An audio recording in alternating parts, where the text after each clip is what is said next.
at 4 p.m. on October 29, as heavy winds battered the east coast ahead of Superstorm Sandy's landfall.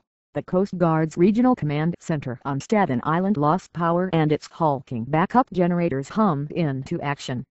Commander Linda Sturgis, who oversees emergency prevention at the Port of New York, was buzzed through to thick security doors into the port's high-flight vessel traffic center, the maritime equivalent of an air traffic control tower.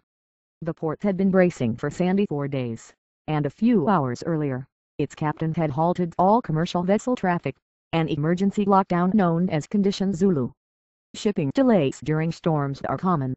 What few people could foresee was how Sandy's 16-hour assault on a major oil hub would result in the worst regional fuel supply collapse in decades, delaying disaster relief, triggering panic buying, and raising questions about energy security in the country's most densely populated area.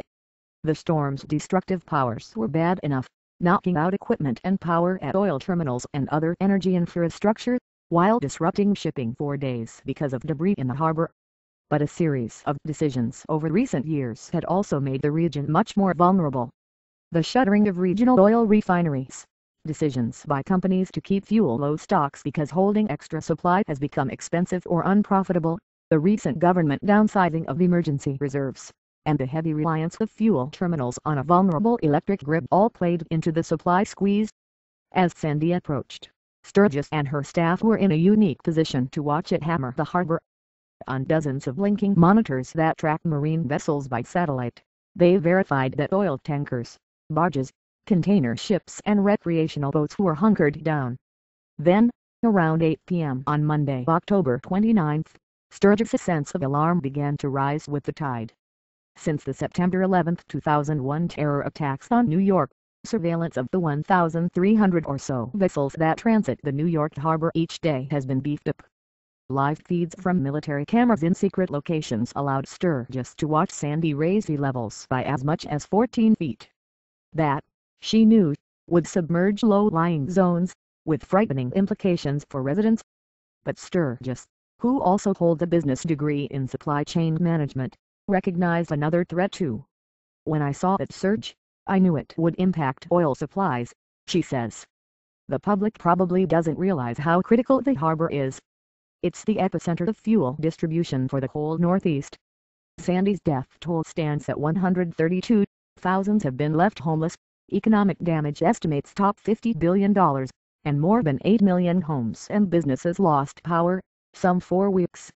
But in some respects, it is Sandy's impact on oil supplies that posed the biggest and most unexpected challenge to resuming day-to-day activities, including in areas only lightly damaged.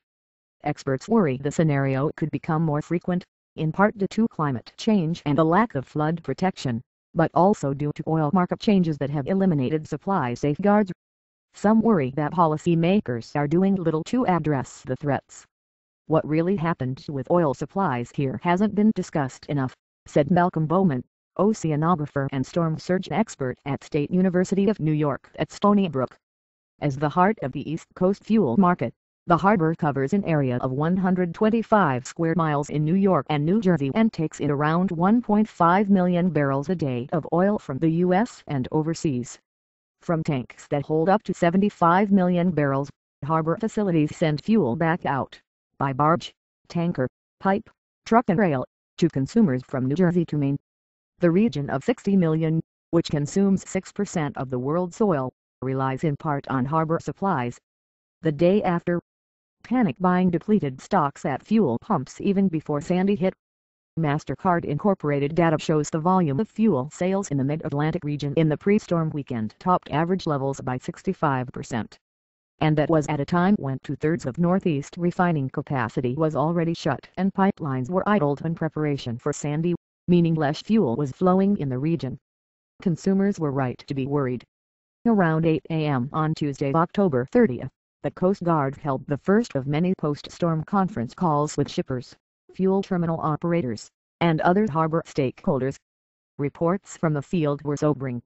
Sturgis said Phillips 66, operator of the 238,000-barrel-per-day Bayou refinery in Linden, New Jersey, reported that a 13-foot surge of corrosive saltwater had inundated parts of the plant. Its power was out, and the plant, known among oil traders as the gasoline machine because it produces enough fuel to meet half of New Jersey's demand, had no timeline for restarting. Another low-lying harbor refinery, Hess Corp's 70,000 barrel per day plant in Port Reading, New Jersey, was also incapacitated by power outages. Along the coast, 24 major fuel terminals were inoperable. Tanks at the terminals store and blend oil to ship around the region. Some faced urgent problems. At the Motivia fuel terminal in Suwannee, New Jersey, partially owned by Shell, 2 storm-damaged tanks were leaking diesel, nearly 380,000 gallons in total, into the Arthur Kill waterway. Phillips and Kinder Morgan reported smaller spills.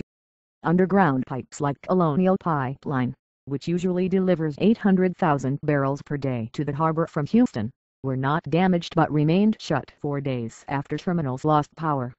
The Coast Guard told shippers that harbor channels were still too hazardous to navigate. Buoys were blown out of place, and debris posed threats to tankers and barges. "We had to clear debris and chart the bottom," said Gordon Loeb EL, captain of the port. "Without doing that, tankers could run aground and create a major oil spill." The Navigational can also sideline some 100 petroleum barges that usually transit the harbor.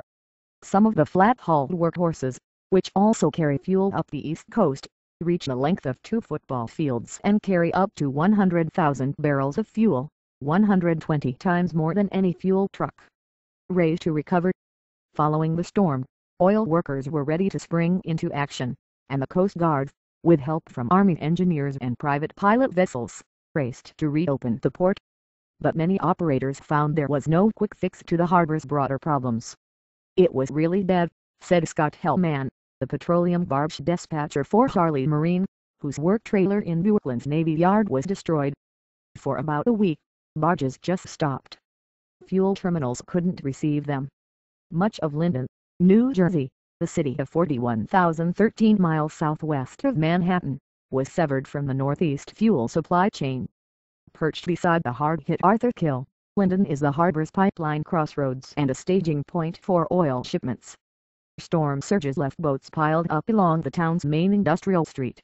Terminals in the area store bulk deliveries from tankers, refineries and pipelines and ship them out to 4,000 filling stations in the region. Power wasn't restored to many Linden fuel terminals until November 11. 5 terminals remained completely shut as of Monday, government data shows. Searching for gas. 3 days after Sandy, more than 70% of filling stations in New York and New Jersey had no gas for sale, according to travel group AAA. As temperatures dropped to near freezing, the supply of heating oil was also strained. Idle harbor terminals were the main bottleneck, said AAA's Michael Green. Many had fuel, but it was stuck in storage. Thousands of fuel truckers were forced to improvise. One national shipper, Mansfield Logistics, diverted trucks for hundreds of miles in every direction, bringing fuel from as far as North Carolina to northeastern customers, some located just a few miles from the harbor's tanks. The crunch was worsened because many regional filling stations lacked generators and couldn't dispense gasoline. Too little, too late. Government officials tried several fixes. The Environmental Protection Agency eased clean fuel standards, allowing emergency vehicles and generators to run on dirtier fuel oil, and federal officials approved Jones Act waivers to lure fuel cargoes on foreign-flagged tankers usually barred from transiting between U.S. ports. BP plc diverted a Liberian-flagged ship to the harbor, but only a few other cargoes arrived quickly. Ultimately, New Jersey imposed fuel rationing based on license plate numbers. New York City following suit 6 days later. In New York, the rationing was too little, too late, said Columbia University Business School professor Avi Feder-Gruen, an expert on supply chains. Panic buying took over and people had no faith that supplies would come back soon. The storm exposed big faults in the supply chain. Defenses down before Sandy. Most shipping lanes and facilities around the harbor are now operating normally, and power has been restored to millions. The Baywood refinery is restarting, trade sources said. But Sandy's fuel supply collapse has left a policy conundrum for officials, now more aware of the region's vulnerability.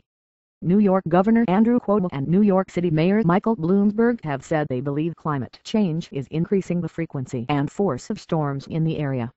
Cuomo has said he will request federal funding for new emergency fuel reserves and to build a smart power grid that could restore power quickly after future storms, at a cost of $30 billion. Bowman, the oceanographer, proposes surge barriers. Retractable panels he calls saloon doors could close during storms, but the system could cost $20 billion. Long before Sandy, cracks had begun to appear in the harbor's energy security. Even as oil and gas drilling booms in U.S. shale formations, the East Coast has grown less capable of supplying its own fuel. Citing poor profit margins, oil companies shuttered 3 northeastern refineries over the past 2 years, eliminating 24% of regional capacity. That increases reliance on supply from tankers and Colonial's pipeline. Oil companies' penchant for just-in-time fuel deliveries raises further supply concerns. East Coast gasoline inventories were already near record seasonal lows before the storm, government data shows. Traders that handle fuel in the harbor's wholesale market have little incentive to keep the surplus in tanks. Oil prices in the $100 a barrel range mean it costs millions to store extra supplies. And since economic malaise has been reducing East Coast fuel demand, oil companies are less eager to compete for market share, storing fewer barrels. Also discouraging surpluses is a market condition known as backwardation, where gasoline supplies for spot delivery fetch a premium to those committed for delivery later on. That prompts companies to keep just enough supply to maintain flexible operations in normal times. As Sandy approached, East Coast tank farms held enough gasoline to meet normal demand for 22 days, 12% below the 5-year average level. The U.S. government has its own emergency fuel stocks, but federal budget cuts led to a 50% reduction in the Northeast heating oil reserves this year to just 1 million barrels, enough to meet East Coast demand for only a few days. And over the last decade, several fuel terminals got rid of their diesel generators and connected to the regional electric grid instead, increasing their vulnerability, according to Captain Andrew McGovern of the Sandy Hook pilots, who helped direct vessels through the harbor. Lesson from Texas, Rotterdam. After 2 hurricanes hit the New York region in less than 2 years, the region could look south for energy security ideas. When Hurricane Ike hit Texas in 2008, energy companies and emergency responders near the refining hub were ready, after storms Katrina and Rita in 2005 had hammered the energy industry. As Ike approached, state governments and oil companies stationed fuel storage tanks and pumping trucks along evacuation routes. Utilities gave priority to restoring power to refineries, fuel terminals and gas stations, after tending to hospitals and relief centers. Some oil companies took the precaution of installing barriers or levees around their operations. Others readied meals and housing for their personnel to bring plants back quickly. Power and people, these are the 2 key things after a storm. To get the infrastructure going again, get power restored and get people to run it, said Bruce Bullock of the McGuire Energy Institute at Southern Methodist University in Dallas. Japan, where last year's tsunami triggered a nuclear meltdown and a fuel squeeze, is spending $2.4 billion to enhance energy security, including expanding emergency oil reserves. In Rotterdam, Europe's top oil port, energy infrastructure is located at least 10 to 20 feet above sea level for protection. Fuel terminals have backup generators, and a €450 million floating barrier can be closed when waters rise. In Holland, we are born with the idea that the sea is a threat, said Jens van der Meer, a Dutch coastal engineer who helped Chevron build a levee that protected its Mississippi refinery from Katrina.